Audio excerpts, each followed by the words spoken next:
Gerhardt. This is my panel for OnCon 6. Yes, OnCon 6. My panel is the Shinobi Scroll, the short history of ninjas in Japan.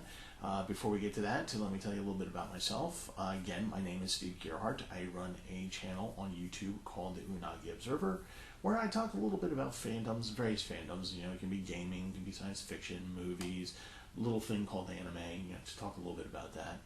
Actually, I talk a lot about that. Also, I do the weekly dig with Brent and John over at Anime Archaeology channel. So please check us out there every Saturday night, about 8 o'clock, where we talk about anime stuff. So it's always a fun time. We got the chat going, so please drop on by. A couple things before we start the panel, and that is, first of all, no videos in this. In other words, we're not going to see videos from anime simply because of licensing issue, and we don't want to shut down OnCon because I threw up a video here. So, sorry, no videos. The second thing is that you might hear some ambient noise coming in. I'm doing this pre-recorded. I do live in a city. It's called Baltimore. Things do go on around me. We just, about 15 minutes ago, had a guy who had a heart attack, so we might still hear some sirens from time to time. If you do, it's okay. Nobody's after me. Anyway, so let's go ahead and start the panel. Shinobi Scroll, the short history of ninjas in Japan.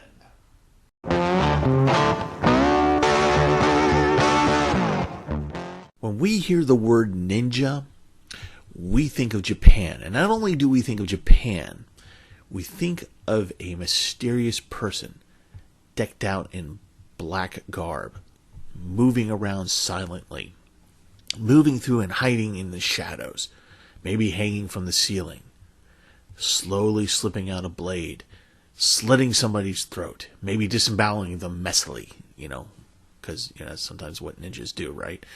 And that's what we see. That's what we think of when we hear the word ninja. It's in our pop culture. It's in our books. It's in our comics. It's in our movies. It's in anime. The whole 9 yards. When you think of ninja, we know exactly what that word means, or we think we do. And it has permeated pop culture. I mean, it's everywhere, right? From comedies to action movies to really kind of bad action movies, like the following. Revenge of the Ninja, Ninja 3, The Domination, Shogun Assassin, Ninja Hunt, and, cheerleader ninjas. Now, in anime, they fare a little bit better. They look a little bit better. Still, we got the over-the-top gore action kind of thing going on. There's always a lot of blood splashing and things like that. And we have some anime like the following: Ninja Resurrection, Blood Rain, Curse of the Yoma, Ninja Nonsense. This is a personal favorite of mine. The famous Ninja Scroll,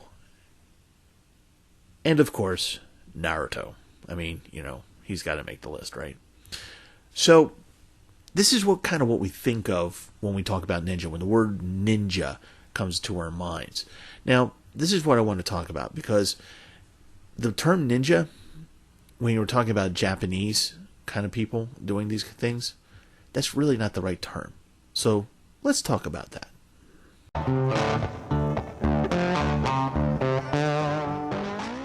Okay, so it's very interesting how we just kind of looked at a whole bunch of martial arts movies, a whole bunch of anime, and I know we can find some cartoon and comic books out there that talk about ninja, like the Teenage Mutant Ninja Turtles, and we look at the word ninja and we go, Japan. Well, that's not really correct, okay? Ninja is a kanji word. It's a word that comes from kanji. Some of the Japanese language is related to the kanji symbols, and the symbols for ninja is nin and sha, nin-sha. Now, over time, it developed into ninja. So, there you go. So that's the first difference. This is a Chinese word. It's not really a Japanese word. So, what does it mean for the Chinese to be a ninja? What does that mean? Well, it's actually what we think of as a ninja. So we think of people who move around in secret. As a matter of fact, ninja is roughly translated as one who endures. Someone who endures having to work within the darkness, of taking on different identities, of having to do physically hard things. Like, for example, being able to hang from a ledge so you can hear what's going on through a window for an extended period of time. Yes, that is an actual technique that was taught. So, one who endures. And the other thing is that ninjas in China have been operating since around the 6th century. And they, like I said, they have these techniques. They are in constant development of new techniques. They're in constant new martial arts development, weaponry development, spycraft development. So you have these organizations and schools that teach these things. And you have Chinese warrior monks who are usually the teachers of and heads of these organizations, who impart this knowledge out. And, they are the warrior monks that we see in the movies that show the newbie how to do things. And that's more or less how it worked. But the ninja in China had a lot of ability to be able to practice what they're taught, because at the time, China was a very big place, and even if it was unified loosely, there was still a lot going inside internally. There was always a rebellion. There's always some lord trying to kill another lord, someone who wants to be emperor. You get the idea. So all these different schools and all these lords and all these different organizations are working and using these skills that are being taught. And it is a great way for these people to say, I'm going to hire you to spy on this guy over here because I need to know what his army looks like, and maybe if we get a chance,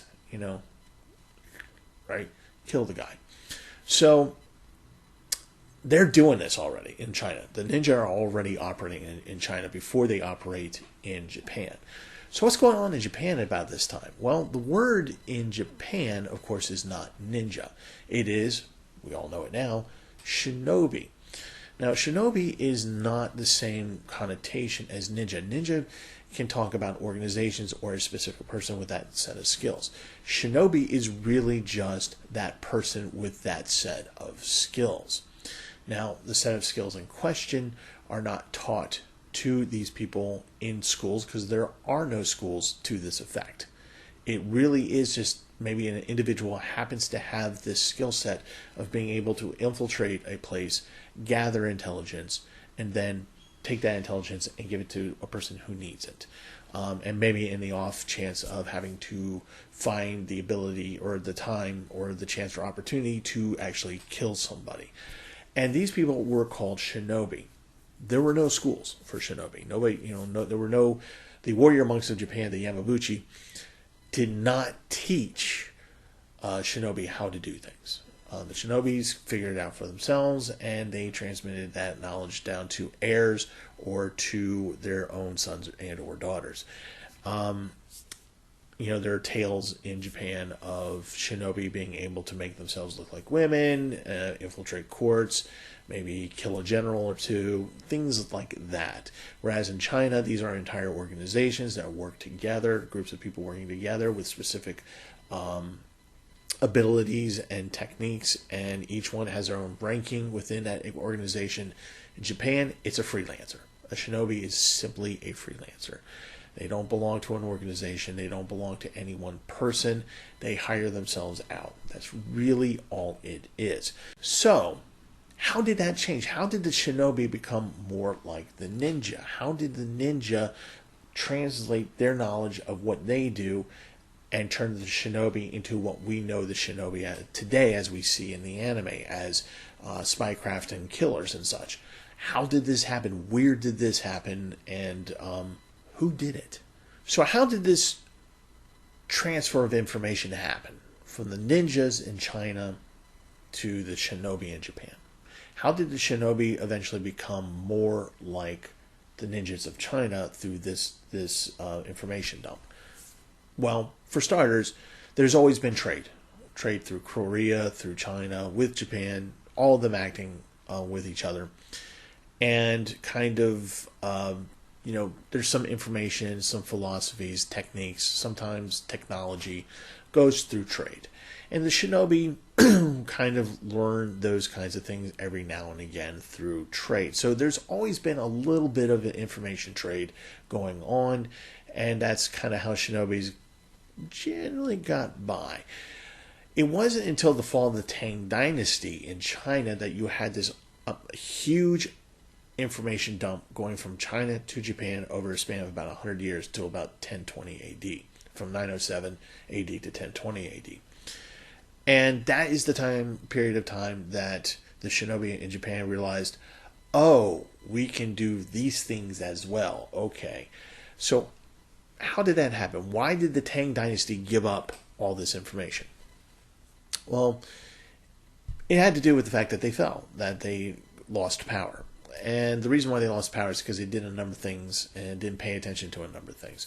One of those things that they did is they broke with traditions in terms of the eunuchs. Eunuchs are, of course, men who have certain various skills, either mental or physical, and the idea is that if you get rid of their sexual organs, then they will be passive enough and follow your orders. So, and eunuchs were considered basically kind of a higher end level slave. You didn't really have rights. You just were an advisor, and you got to enjoy some more freedoms and a better living condition than most normal slaves that might exist. So the Tang Dynasty, what they did is they said, well, we're actually going to get rid of the slavery part, kind of. We're going to give you a lot more freedom. We're going to give you actually money. We're going to give you status. You're actually going to have status. You're not just going to be an advisor to us. You will actually be able to make decisions and execute those decisions. So the eunuchs actually became a political power. And as such, they kind of turned around and said, in exchange for cutting off my genitals, I'm going to input people that I like better than you. And at some point, those people are going to make your life miserable. And so that's kind of what they started doing. Another part of this had to do with the Fenshao district, or I'm sorry, not district, but province, which is a very large agricultural province of the time that kind of fed the empire, the Chinese empire. And the thing of it is that they were pretty remote enough that they had their own royal, imperial, and military governors. And they kind of just sat there and said, we're going to make it tough for the imperial court, and we're going to insist that they pay us more money. We're going to insist that they do things for us, or else we're going to withhold the grain. And over time, there have been several rebellions, or minor rebellions, that the Tang Dynasty had to keep putting down. But they were remote enough that the Tang Dynasty couldn't actually sit an army there and keep watch. So you had that problem. Speaking of rebellions, there was always a rebellion going on in the Tang Dynasty, it seems like. It's like every other year someone's just got, I hate you, and they go to war with the imperial court. So over time, the Tang Dynasty just didn't have a cohesive army or enough people to feed into the army to fight all these rebellions, which created a situation where military governors in each province got more individual, independent powers to keep track of what was going on. So it turns into more of a feudal vassal system, which of course made the military governors and royal governors go, maybe I can make my own kingdom and break away. So you have even more rebellions. And then, so finally, after a while, the Tang Dynasty, they're fighting all these people, they're fighting all these armies, they're fighting also bandit armies, like huge armies of just simply bandits. And one of them was controlled by a guy named Xu Wen. And Xu Wen was eventually captured by the Tangs. And he said, fine, look, in exchange of not killing me, let me help you in this particular area of the empire and wipe out all the bandit armies. As a result, this guy became a general. After a while, he got some political appointments. And after a while after that, he became a military governor. At which point, he amassed a huge army because he was pretty popular with the people. Because he kind of said, look, we're all miserable. We hate what's going on. The Tang Dynasty isn't doing anything for you. Let me help you out. I'm a foreign salt smuggler. I know what you need. Come on, let's make me emperor. So he overthrows the emperor the Tang Emperor of China, and within a year, under house arrest, goes, "Oh, here, have some tea." Poisoned, kills the old emperor, and he becomes an emperor. He lasts about 3 years before everyone figures out, oh, he's in it for himself. They kill him, and things kind of get weird after that. So, but in that 3-year period, the Tang generals and a lot of the other generals within China kind of were looking at each other and just going, a lot of things are about to go bad for us. So one by one, some of these Tang generals, advisors, monks, various people that were associated with the Tang dynasty, imperial court, the royal court, they were looking at the civilians who were also part of the government, and the civilians were going, we think you need to die. So periodically, one of these people will be brought out to the square and get their head chopped off. So over the next 100 years, Tang generals started going, we need to be somewhere else. And as they're fighting and losing battles sometimes, they go, you know what? Japan is looking pretty good right about now. Maybe I can be an advisor over in Japan. Maybe I shouldn't be here anymore.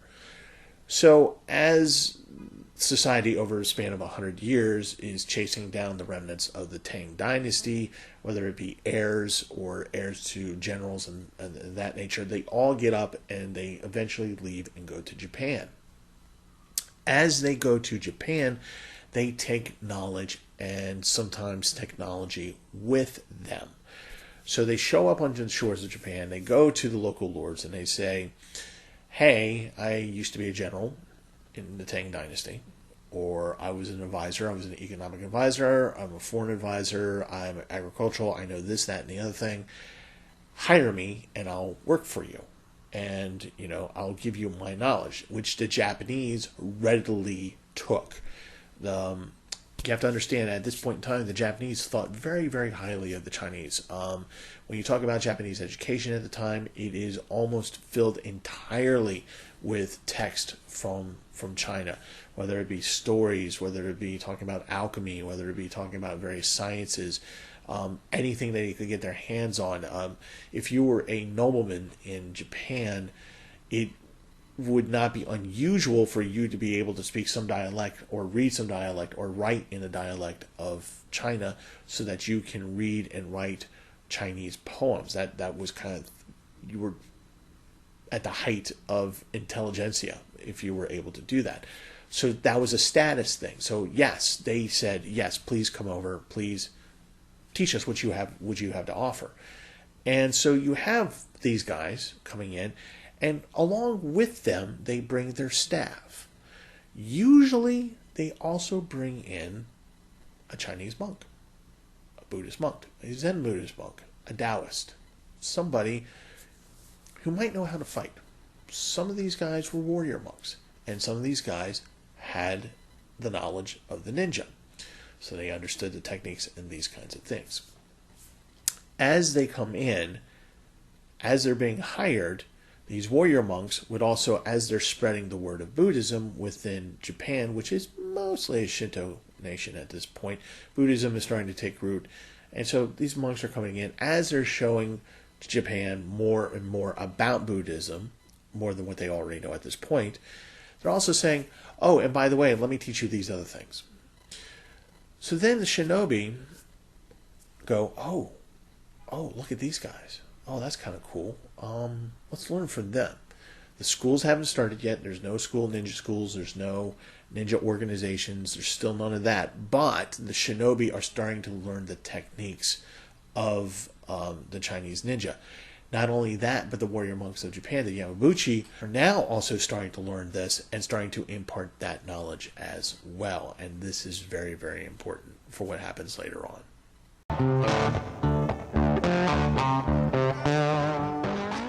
So this point, I want to stop and make an important distinction between Chinese ninjas and Japanese shinobi. Now, before this point, I was kind of talking about how the shinobi were not really organized. They were just individual freelancers, more or less.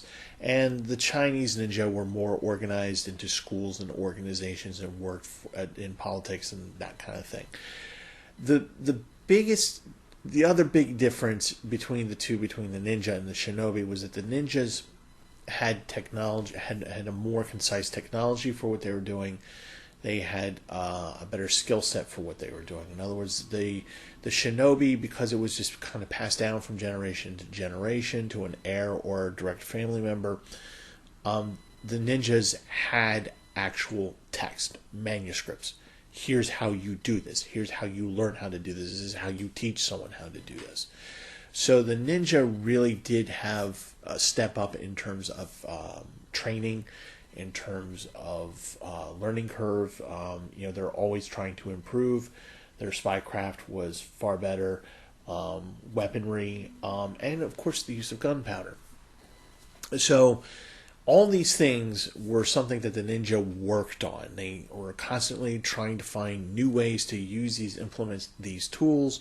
How do you better smuggle information in and out of a place? How do you better disguise yourself? How do you sneak around better? How do you train your body to be in difficult places? Like, sometimes when you have to hide somewhere, you have to be, all, scrunched up like a double jointed munchkin or something. And, you have to train yourself to be able to do that. You have to be able to train yourself to defend yourself so that in case you need to fight your way out of something, or in case you need to kill somebody. Like where they say, well, we have the information and this is bad, so we really need to kill that guy. Can you do it and get away with it? So these are the kind of important things that the ninja were going after. So, it wasn't just fieldcraft of being violent and being stabby. It was, how do we improve on these skills so that we can be the most effective? Whereas the shinobi, they didn't have really technology. They kind of had to make it up on the fly. They were clever. This isn't to say that they were really crappy at their jobs or anything.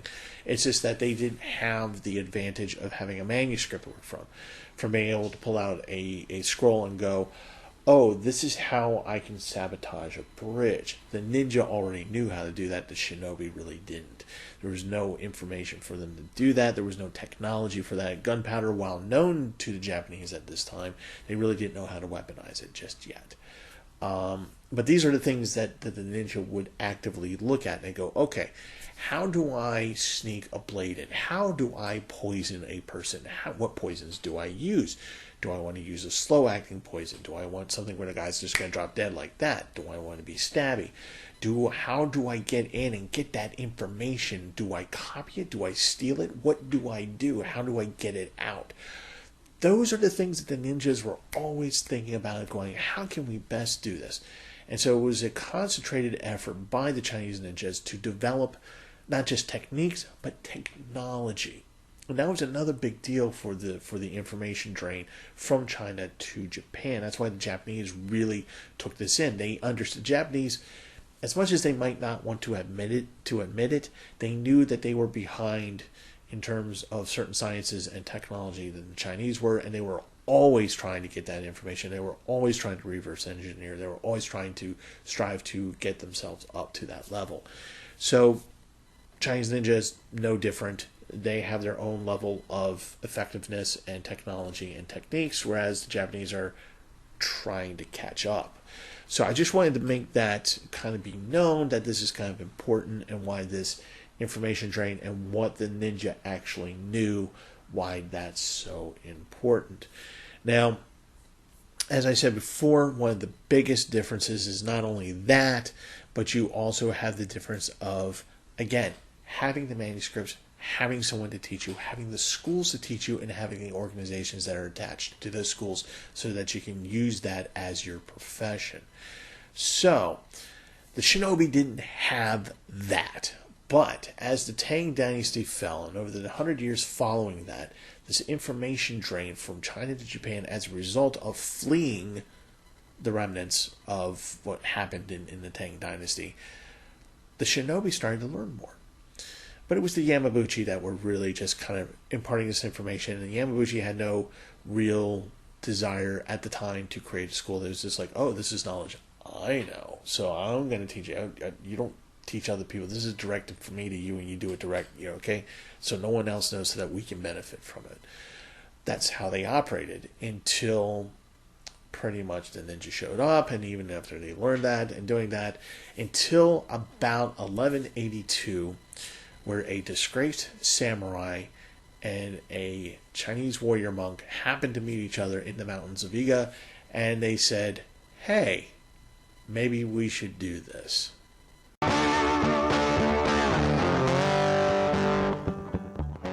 In 1182 AD, Japan is in the middle of the Genpei War. The Genpei War is just like most wars that happen in Japan up to this point. If it's not an invasion, then it's about secession of some type. In this case, it's about the emperor. Now, of course, within how this usually happens is that you have the imperial court, where you have probably a couple rival powerful clans that are vying for the attention of the emperor's family, and so they get favors, power, so forth and so on. The emperor decides to abdicate the throne. He goes, I'm not going to do this anymore. I'm going to put my heir on the throne. And everyone says, but your heir is 2 years old. I don't care. Here we go. Boop. So the two clans go, well, this is not going to work. And so we need to put somebody who's going to be responsible and able to actually lead and not be 2 years old. And, the terrible twos. And so the two of the factions are just like, okay, well, here's this guy that we've been supporting in the imperial family. We choose him. The other clan goes, well, now hold your horses. We got this guy over here, so we're going to choose him. We're going to put him on the throne. No. Our guy. No. Our guy. So obviously it goes into a war of succession, and they fight, and it's a 5-year war, and it goes on and on and on. And in one of the battles, Kyoto is taken by one side, and this is the side that Daisuke Nishina is on. He is a lower ranking samurai. He's not a general. He's an officer, but he's not a general. He is on retainer, which means that while he's not a ronin, he is allowed himself to be bought and used by the lords of one side, of the one clan. And he is on the losing side of the battle, where the general of his army is killed. And generally what happens in this instance is that if you're a samurai on the losing side of a battle, you have some choices that you have to make. You can surrender. So here's what happens in surrendering.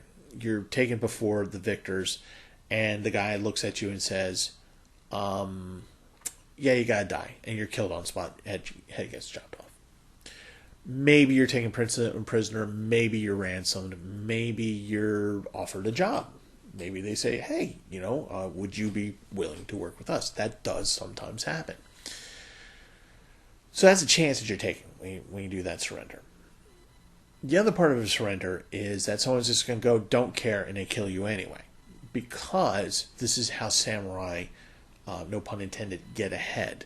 This is how they improve their lot. This is how they get more of a pension, maybe more lands, more rice, production of rice, which means more wealth, things of that nature. Maybe you increase in status, in rank, things like that. So the more samurai you kill, the more samurai of note that you kill, and you bring before your general. The general might go, good job, we're going to increase your pension. We're going to give you some more land. We're going to give you some more arable land that you can grow rice on. Wouldn't that be great? So if you surrender and you're a samurai, you have a pretty good chance of someone going, yeah, I really would like some land, and take off your head. That's how it happens. Or you can run away, which is what Nishina did. He ran away. In running away, which is not uncommon, simply means that you're going to a place where maybe you regroup, or maybe you just leave the war entirely. But nevertheless, you have to leave the field of battle because the victors are chasing you down and wanting to kill you for a variety of reasons. So Daisuke Nishina, he's running away, and he has the unfortune to come across not only the victors trying to come after him, but his own side, which is also fairly normal and kind of common, saying, well, hey, look, you didn't do your job. We had to fall back. We had to get out of Kyoto. You weren't really of much help.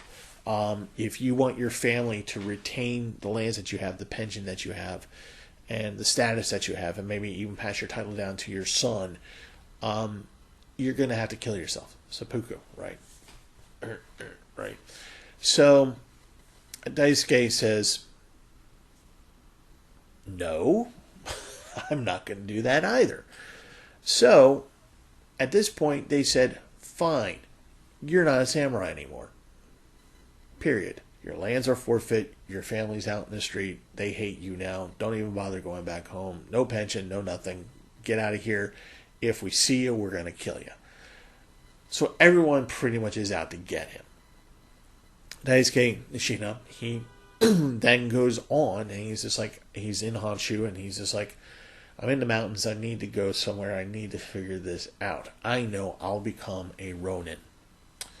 A Ronin can still have the Bushido code. They may not be samurai per se, but they can be hired as samurai and enjoy certain comforts, shall we say, of a samurai. Maybe not the ranking or social status, but certain physical comforts.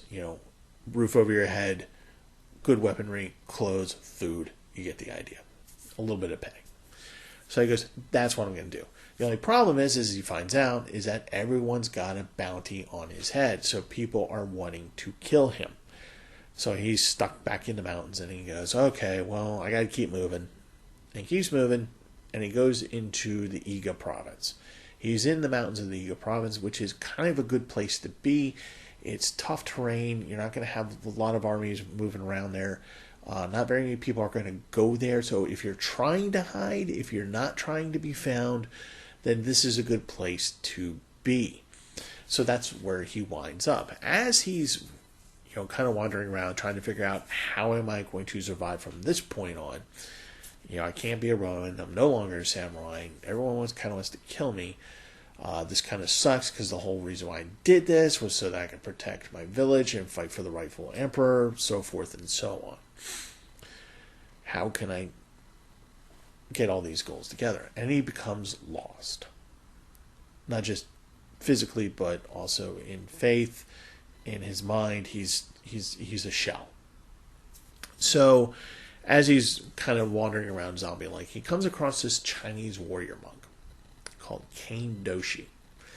Kane Doshi is, of course, versed in ninja techniques. He's a warrior monk, and this is what he used to do. He used to teach these things and to various organizations. And he is, at this point in time in his life, he's going around trying to spread the word of Buddhism. Buddhism does exist in Japan. There's very different variants of it. Kane Doshi is of the Zen Buddhist, and he is trying to, just spread the idea around. And so he comes across Daisuke Nishina and says, maybe I can help you.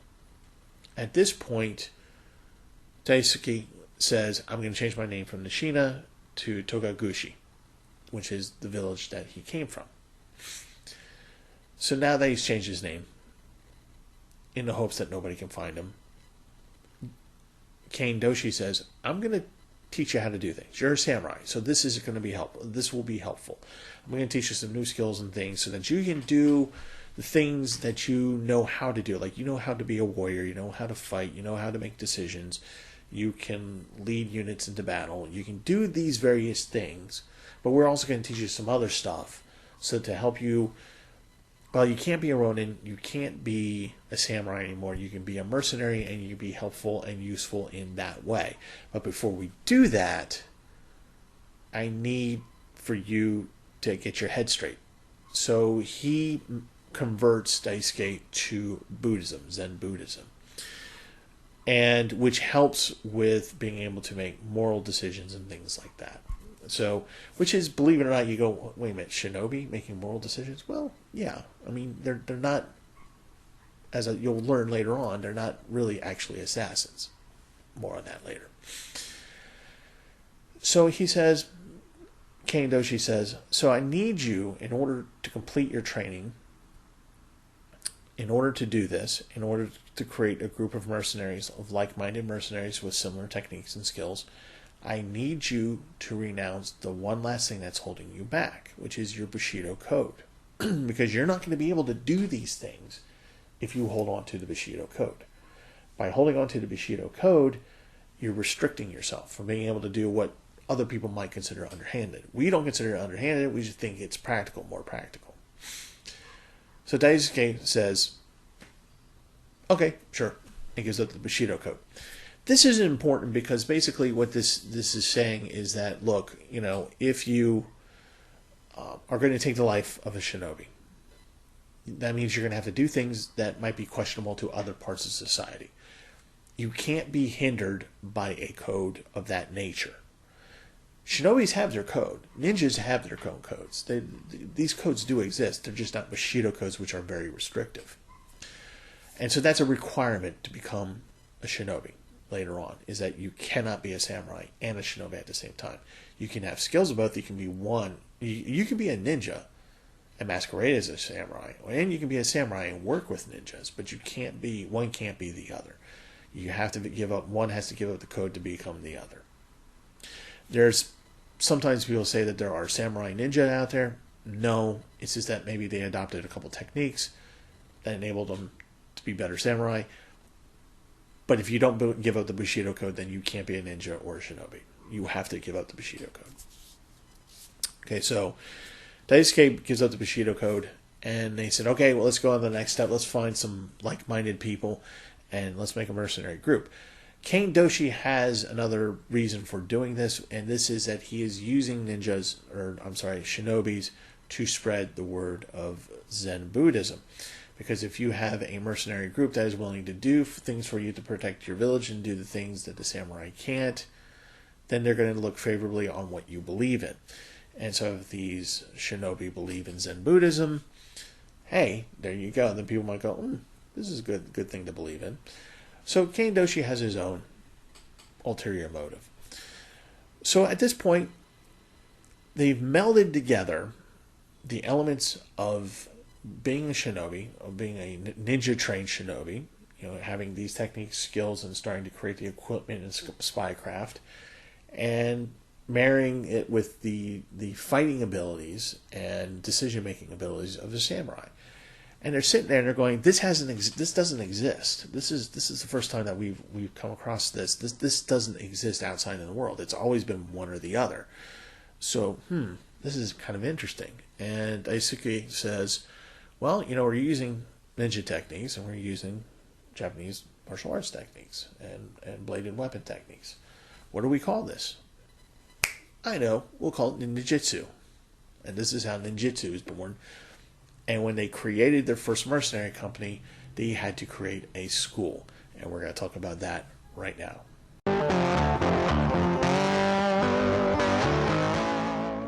So here you have the first ever shinobi school that taught ninja techniques. And it was called Tokukeru. And it taught ninjutsu, what we know today as ninjutsu. A little bit later on, 9 more major schools would pop up within Iga province. A few of them would reside in a village called Koga, which sat on a toll road, one of the major toll roads of Japan at that time. And then over probably the next 100 years or so, there would become over 50 schools of shinobi in the Iga province alone.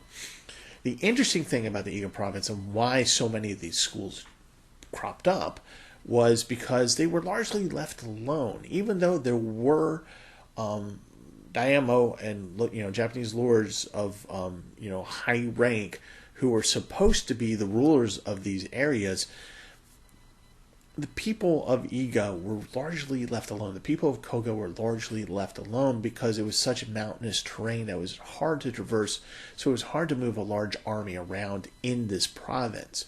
So you would be able to climb up this mountain, and then you come in and you see this wonderful valley full of villages, or a plateau full of villages, rich agriculture, a lot of timber. That's actually how Iga got its wealth, was that it sold timber to the rest of the empire, Japanese empire. And they were largely left alone because it was hard to move an army around. So at best, you could move small units around. So the local leaders, who were very much smaller nobles, maybe they were in charge of the town or maybe a couple farms or something, and they were called Hizamadari. And the Hizamadari were very local. They didn't really have armies or anything. They were just kind of like almost like a glorified chieftains. So what would happen is that these guys would, known as the daimyo, are going to send some small units in, and everybody wants to be left alone to make their money and just to do their thing. So they would contact the shinobi, one of the shinobi schools or one of the shinobi mercenary groups, and say, hey, this thing is happening. Can you guys do something about it? And what would often happen is that you would have a small mercenary group or a school set up an ambush, pretty much wipe out the unit, do that 2 or 3 times, and then the overall lord of the land would probably get the idea and go, oh, okay, fine. You local guys, you take care of it. Just as long as we get our money, get our tax money, we're good. So that's kind of how things went in Iga province for a very, very long time. And this went on until Japan basically started to fall apart. As you know, we're approaching the Sengoku era, but first we have a couple wars that we have to get through before we get to that.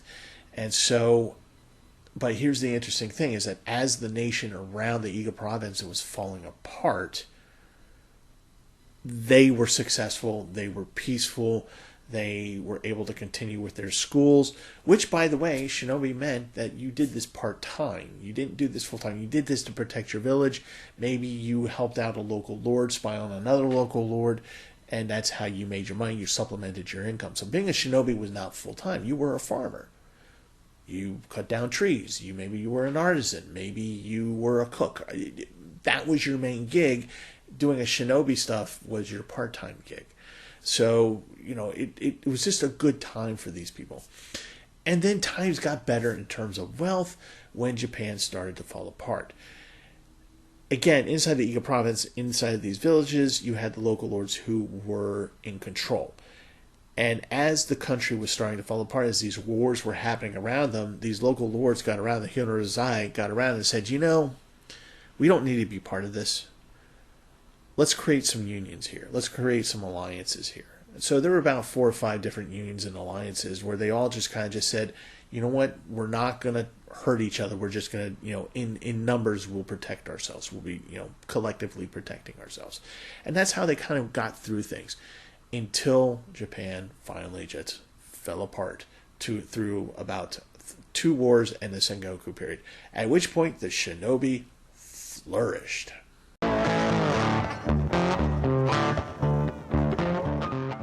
Before Japan slipped into constant warfare, before it slipped into the Warring States period, the Sengoku period, before it all fell apart, before the empire just crumbled into little fiefdoms and kingdoms, the shinobi, like I said before, were really working only part-time. They were supplementing their income for whatever it was that they were doing, being farmers, lumber, artisans, whatever it was. So what would happen is that the Hizamadari within the Iga province might hire them to spy on another one, or maybe just outside of the province, outside of Koga, maybe another fiefdom or another province, someone will come in every now and again and say, hey, we need some help. Can we hire this person to do this? Now, as Japan fell apart all around them and they were pretty much stable and wealthy and had their thing going on, more and more people came in and said, hey, we need your help. And so it was all these different levels of nobility. It was the emperor himself. It was everybody. They all came to the shinobi and said, can you help us? And this is where they realized that they could make a lot more money. So a lot of them stopped being full-time farmers, artisans, or whatever, and became full-time shinobi because they were recognizing that they were going into from war to war to war, and it seemed like everything was falling apart, so they were in high demand. So how did they get hired? How do you get to them? How do you hire them? They're supposed to be secret, right? Well, your average shinobi was secret. You didn't know who they were. So if you wanted to hire somebody, it's just kind of like today, if you want to contact the underworld, you kind of have to know a guy who knows a guy, right? So back then, you would also have to know a guy who knew a guy who would be able to identify and set up a meeting with the leader of the Shinobi mercenary group or the Shinobi school. If it was a school, it was usually titled by the name of Soke, I think, if I remember correctly, Soke. And so you would set up this meeting, and this guy, he is, like I said, the leader of these organizations, and they were probably Shinobi, well-trained Shinobi from the past. And because they're older now and they can't quite do the things that they used to be able to do, this is their function, their leadership function. And what they would do is they would meet with you, they would see what it is that you needed done, and they would go, okay, we'll do it, but here's the price. Then you haggle over the price. Once you agreed upon the price and your payment was made, then the Soke would turn around and go to find a middleman from his school or from his organization and say, okay, here's the job, here's the person that we're doing this for. He's paid, so you're ready to go, set it up. The middleman, which is, kind of like, closer to the actual Shinobi who's going to be doing the work, they know who these Shinobi are, would turn around and go, okay, I pick you, and you to do this particular job. Here it is, go. And that's how they went about their business. That's how they were able to stay secret and go about doing their intelligence gathering. And that's another part that I want to stress here, is that the Shinobi saw themselves not as killers. That was not their primary function. Now, they could definitely kill people. They could definitely assassinate people. And as I said before, they were willing and able to do ambushes on small units and do small unit actions. And they were perfectly capable of doing sabotage. But really what their main goal was, you hire us to find information for you to be able to act on. That's our goal. That's what we do. Believe it or not, the people who would be assassins, the ones who would do the killing, a lot of them did that because they couldn't progress further in their spycraft skills. So really they were just kind of thugs. And the rest of the Shinobi organization would kind of be like, okay, you're on the lower level rank because all you can really do is beat up people and kill them. We want to do more than that. That's something that we want to do if we have to. Shinobi are trained to gather intelligence. If they have to fight and kill their way out to get that intelligence out, they're trained to do that. But they're not trained killers. They're trained spies. That's very important. So, assassination, while it was asked of them, it was actually uncommon. It was not that often that they were asked to do that because everybody understood that's not really what they were about. Now, they understood that from time to time, a Shinobi would be the perfect person to do an assassination because of whatever security or that happens to be around, and so they would take on those jobs. But even then, those jobs were not meant to be suicide jobs. Like, you didn't hire a Shinobi to go in to kill someone and then have that person killed. The whole point of a Shinobi is being able to get in to do the thing and get back out, right? So there was no like suicidal, they didn't kill themselves so they wouldn't be found out or whatever. Their whole point is we do the thing, we get out so that we can get paid and our families get paid. It's a job. So you can't do a job if you're dead. So that was kind of the whole point. So there's a big myth about ninjas and Shinobi being the greatest of assassins. They were good, certainly, and they were top-notch, absolutely, but that was not their main goal. That's not what they were doing. However, once the wars started happening and the Sengoku period, and Japan slipped into the Sengoku period, they found themselves doing more and more of these kinds of jobs and doing a lot more of intelligence gathering and a lot more sabotage because there was so much going on. And this is a point where they actually started working closely with samurai. Now, here's the interesting thing about the relationship between the Shinobi and the samurai. The samurai, as I pointed out before with the very first, Shinobi, real Shinobi, you have the Bushido code. You have a code that you go by. And in order to be a Shinobi, you have to give up that code if you ever had it. So if you were a samurai, you have to give up that code to be a Shinobi. But what samurai would do is they're just like, well, okay, you give us the information, and then we'll act on it. So what often happened is that the shinobi would go out and they would say, hey, your target is coming down this route.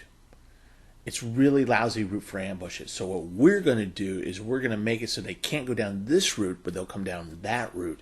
And that enables you, the samurai, to attack them and have a better advantage and wipe everybody out. That's more or less the relationship. The shinobi would give tactical, strategic intelligence, and if need be, help to create a situation that the samurai can win in. That was their relationship, and it worked very, very well. And so now that they are starting to develop these relationships, all these wars started happening, the Sengoku period happened, and this is what happened.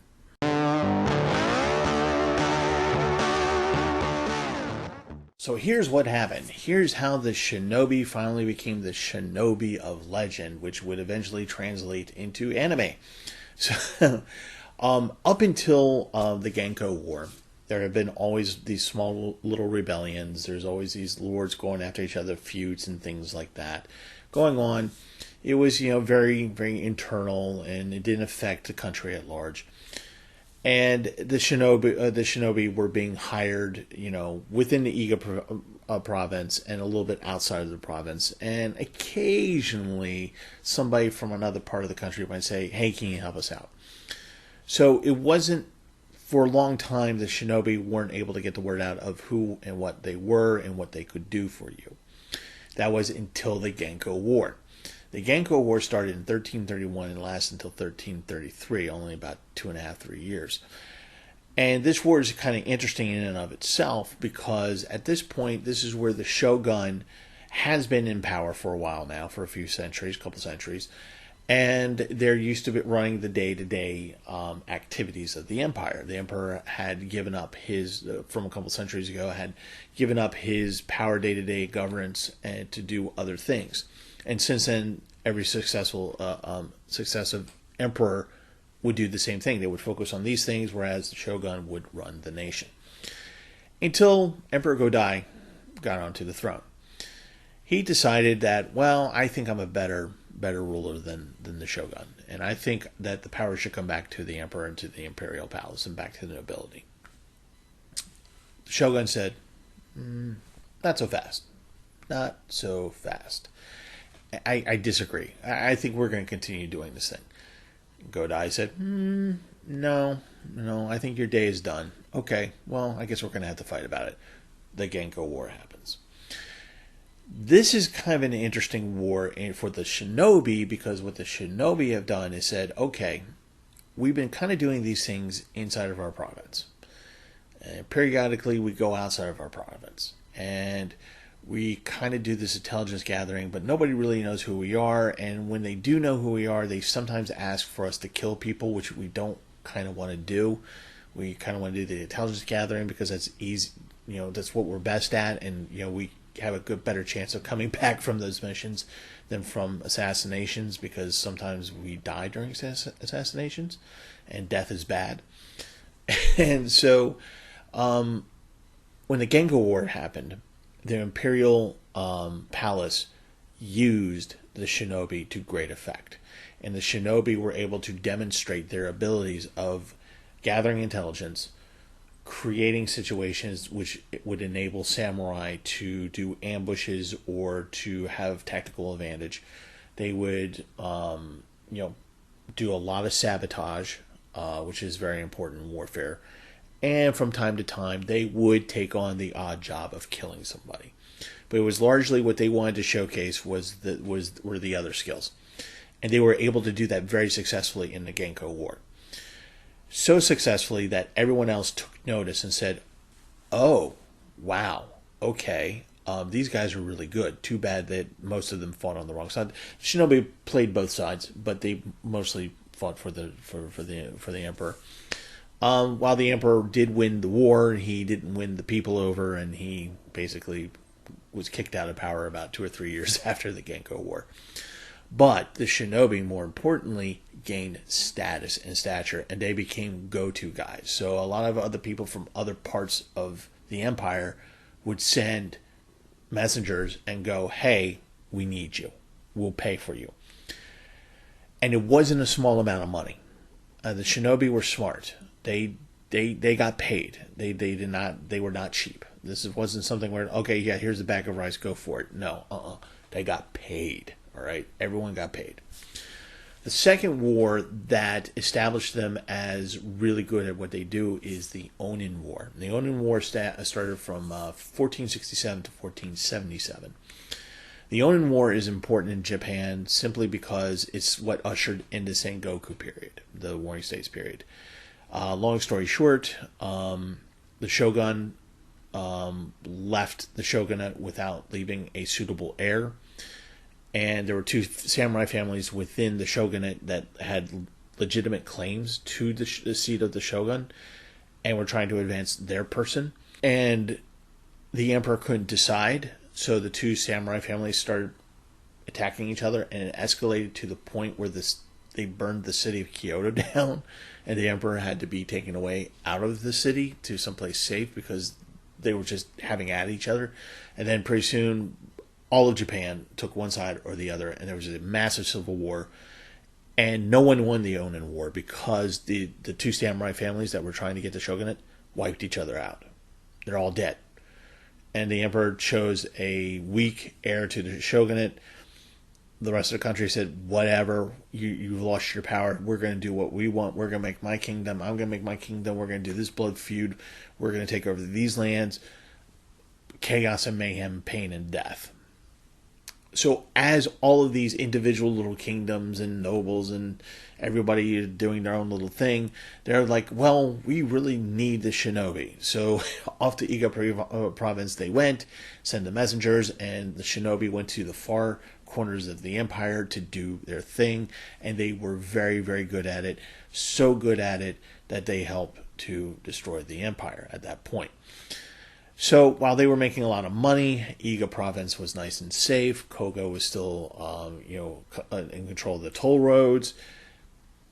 Things were great for the Shinobi until they weren't, but we'll get to that in a second.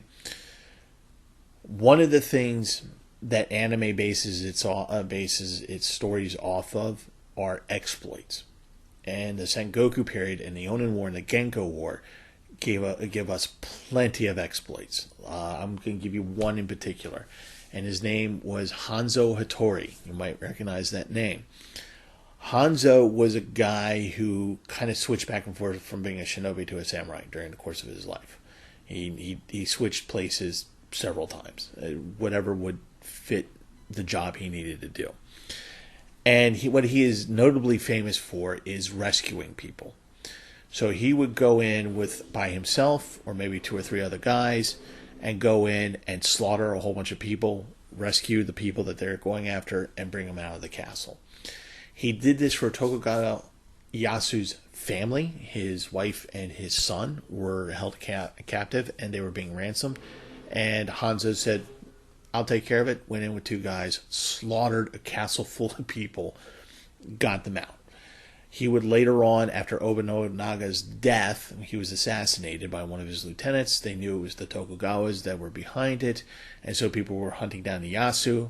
Hanzo, on his own, pretty much slaughtered a whole bunch of people. When they said, okay, enough's enough, we'll let you go, he took Ieyasu with him. And then that helped to usher in the Tokugawa period, also known as the Edo period, and reunited Japan. So kind of gives you an idea of where anime gets their exploits of ninjas from and shinobi from. So what happened to the shinobi? What happened to them? How did they decline in power? Well, it was pretty brutal.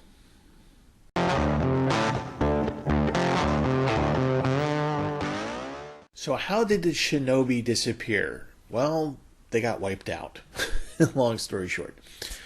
What had happened was, as Oda Nobunaga was unifying Japan and is working towards that goal, in 1579, he expressed Two things. One, he was very distrustful of most shinobi.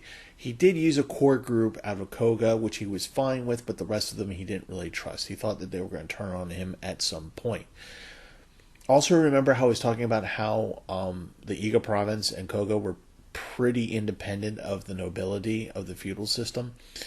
Well, he didn't like that. Oda Nobunaga didn't like that. So he was talking about this to his son, who decided on his own, without his father's permission, to take a small force into Iga, thinking that because there weren't so many of them, keep in mind that they believed the count of shinobi was like around somewhere between 10 and 15,000, that he could just walk in there and just start killing everybody. Well, as we all know, if you take a small unit into Iga province to wipe out the shinobi are going to wipe you out. And that's what happened. A very good general of Oda Nobunaga's was killed, and his son barely made it out alive. So he was dishonored by this whole thing. It would be a couple years before he would be able to act on his revenge.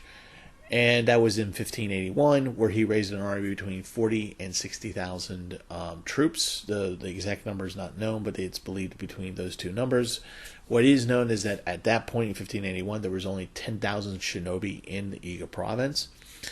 So when they went into open battle, Oda Nobunaga was able to attack from 6 different directions with 40 to 60,000 troops going up against 10,000. What do you think happened? Yes, they all got wiped out. And that was pretty much the end of the shinobi.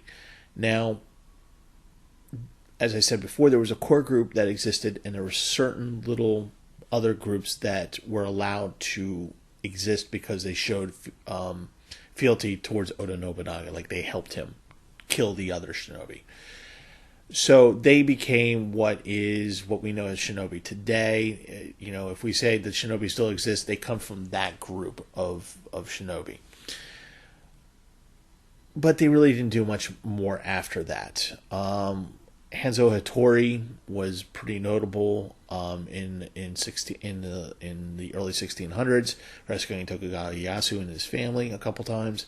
But beyond that, the shinobi pretty much fell from prominence because there were no shinobi left. The other part of the shinobi culture is that not a lot of stuff was written down. You have text from the Chinese warrior monks who taught the ninja ways to the shinobi, but the actual shinobi texts themselves, they don't really exist.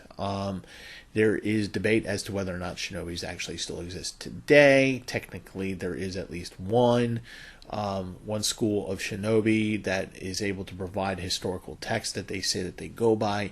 But beyond that, nobody really knows if the shinobi actually exist, or if it's just kind of like a reenactors guild. So, unfortunately, that is what happened to the shinobi. But in anime, we get great anime. Shinobi in anime. We get a whole bunch of great guys, a lot of action, a lot of sword fighting, and a lot of intrigue, and all that good stuff. But this is where they come from. This is the real deal. Thank you so much for watching this panel. I can't wait to answer your questions, and I hope you enjoy the rest of Oncon 6.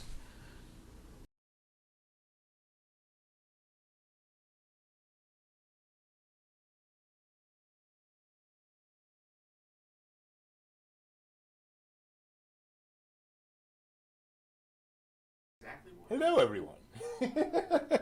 Hi. Hello. We are back from the amazing. Hey, there we are. We're all here. It's great. And just finished the Shinobi panel. There we go with Steve here, and we get John's ear as well, which is great.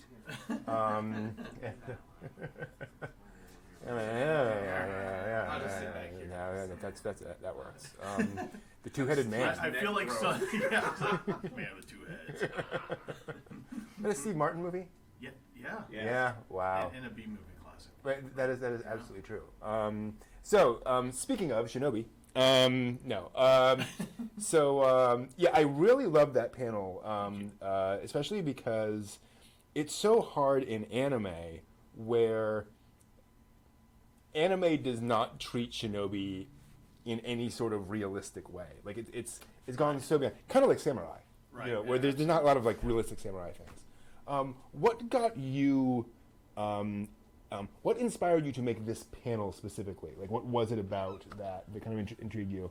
Honest to God, it was that time that you and I watched Ninja Scroll. Ah, yeah. Okay, and one of the things that I thought was interesting was that in Ninja Scroll they actually talk about the feud between the Toyotomis and the Tokugawas, and how they were spying on each other. And for those in Chatland, the Toyotomis were in competition with the Tokugawas to see who would be the leader of the now newly unified Japan after the Warring States period.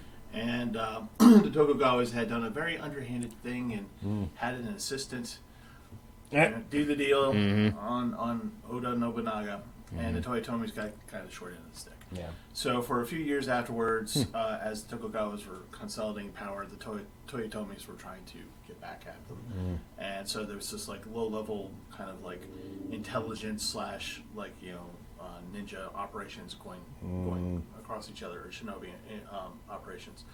Now, Ninja Scroll was interesting because it was like basically the myth of the ninja of flitting around, being stabby and killing people and stuff. When in fact the shinobi were really just like, no, I'm doing this to make money so I can go home and eat. Yeah. So that's yeah, a little bit different. Yeah. Kind of like we talk about with samurai were basically just soldiers, mercenaries. That's kind of all they were to begin with, and then I grew from there. Totally. So when you're looking at representations of shinobi in anime, which ones kind of stand out to you? Not necessarily accurate, but which ones are the ones that you like really enjoy? So I'll be honest, it's the ones that and it's kind of a trope more than anything else. It's kind of like how they go, it's the modern day ninja, something in the future, and you get the idea of just basically characters in black using technology, doing black ops and things like that. Those are always kind of fun because they're actually more of a truer representation of the shinobi, a little bit. Yeah.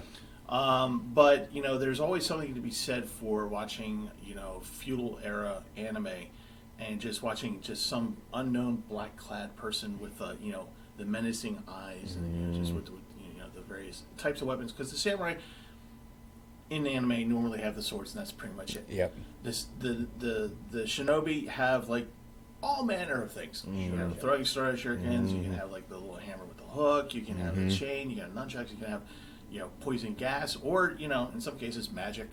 Yeah, sure. Why not? Why not? Exactly. Yeah. So it's more. I don't think I have any one particular anime ninja character that I like, but I think it's just more along it's entertaining. Yeah, is what I find. Yeah.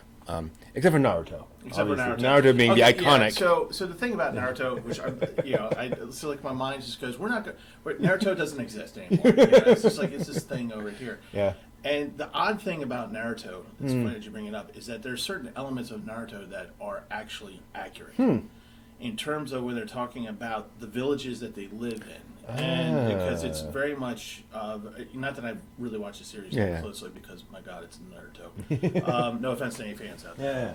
If it's your gateway drug, it's your gateway drug. Exactly. But the way they depict the village is often, I think, pretty fair representation to what was going on in the Iga province and in Toga, the village, where it's more of a kind of like almost a guild-like, almost alliance kind of like those kinds of things to rule the land, as opposed to having a shogun or a daimyo or something like that. But otherwise, the rest of Naruto, no, not so much. Not so much. Sorry. So they didn't have sexy jutsus. Yeah. No. Not a lot of orange jumpsuits back in the day. No, very odd. It makes for great spying. Yeah, it does, absolutely. Yeah. Don't look at the bright, shiny, loud kid hanging. Well, it's orange called, traffic cone ninja. It's called camouflage in plain sight. I see. It's yes. So fantastic. No one would think he was a ninja. Exactly. Because of how ridiculous the outfit is. So no, they would be secretive. He's so out there. Nobody would expect that. Everything makes sense. You mentioned in the panel about there being shinobi today, so they say. Right. Can you dig more into that? Yeah. So basically, what that is it's So there is supposedly one shinobi school left. There's a guy out there who claims to be an actual shinobi. And when he says that he claims that he's an actual shinobi, not just like a reenactor or somebody who's a historian or maybe comes from that lineage. He claims dude's like 90 years old now, so whatever. But some people claim that like businesses who use industrial espionage use shinobi, and so there's this myth that there are industrial, which is actually a real thing, industrial espionage, that these people are actually trained shinobi to sneak into places to gain information.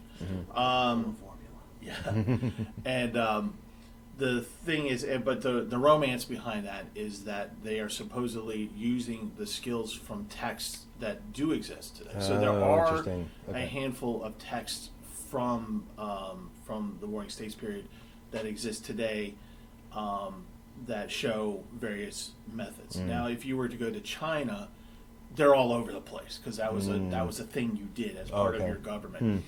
In Japan, not so much. It was more verbal, it was more vocal, handed down verbally. So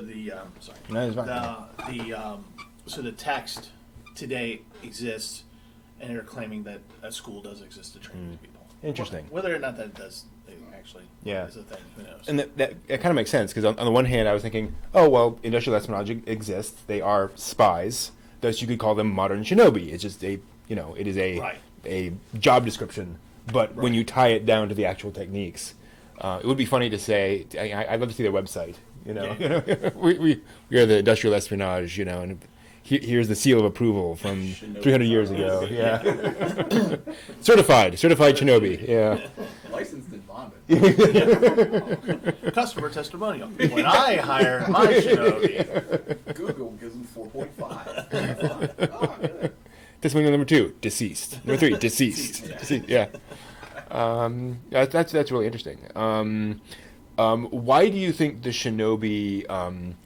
Why do you think they died out in that sense? I mean, obviously, events happened, but you'd imagine there would always be a call for that, and so whatever else is happening historically, there would still be schools, there would still be things going on, and obviously we have spycraft now. So why do you think that kind of that wasn't preserved, if you will? Well, this is where the myth meets reality.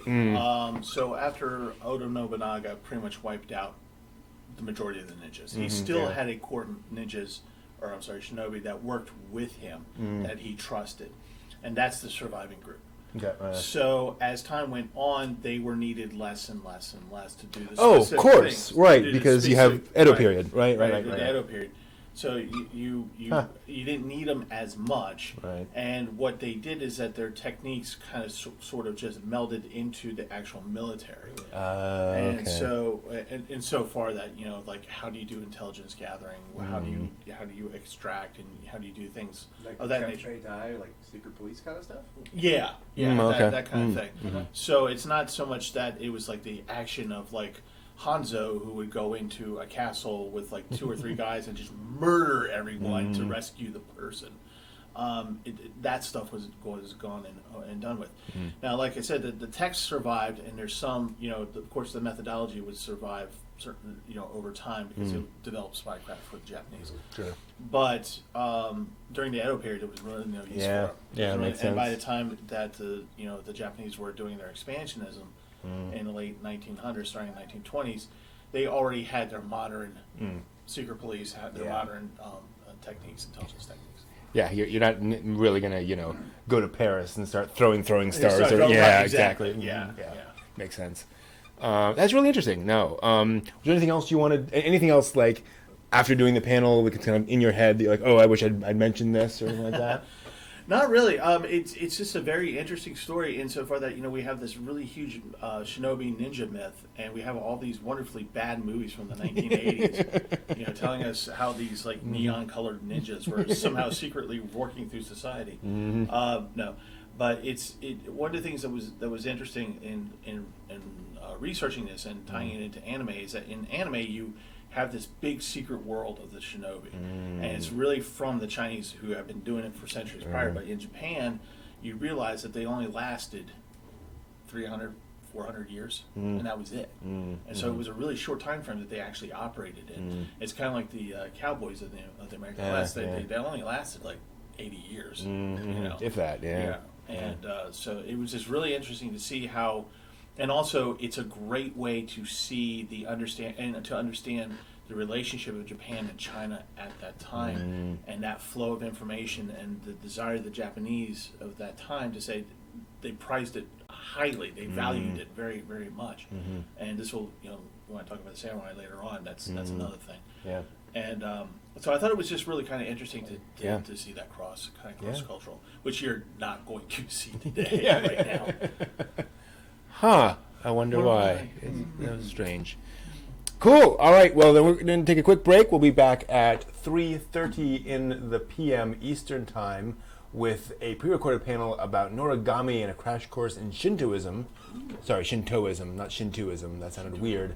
So we'll be back in about 15 minutes with that. So we will see you then.